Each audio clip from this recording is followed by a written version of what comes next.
Welcome to Impact Factor, your weekly dose of commentary on a new medical study. I'm Dr. F. Perry Wilson. It was Kidney Week, the annual meeting of the American Society of Nephrology last week, and 14,000 practitioners, including yours truly, descended on the nation's capital to discuss the latest developments in the field.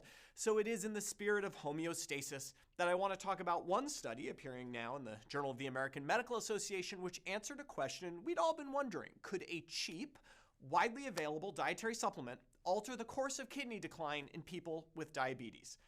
In a wonderful bit of factorial design, the trial actually examined two supplements, vitamin D in the form of 2,000 international units per day of cholecalciferol, and fish oil, omega-3 fatty acid.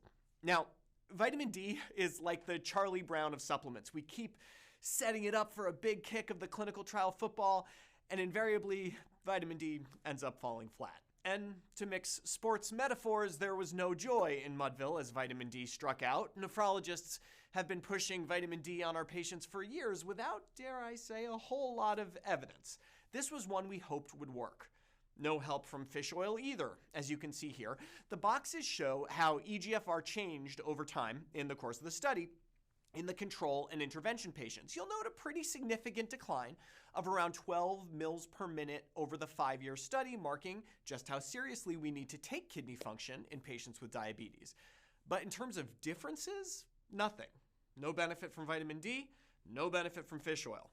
I caught up with lead author Dr. Ian DeBoer at Kidney Week and asked him, given these results, would he advise his diabetic patients to take vitamin D or fish oil? It's important not to dispel hope from people and not discourage them from taking care of themselves and looking for good ways to take care of themselves. But this is not going to be an effective way, and there are better ways for people with type 2 diabetes to prevent kidney disease.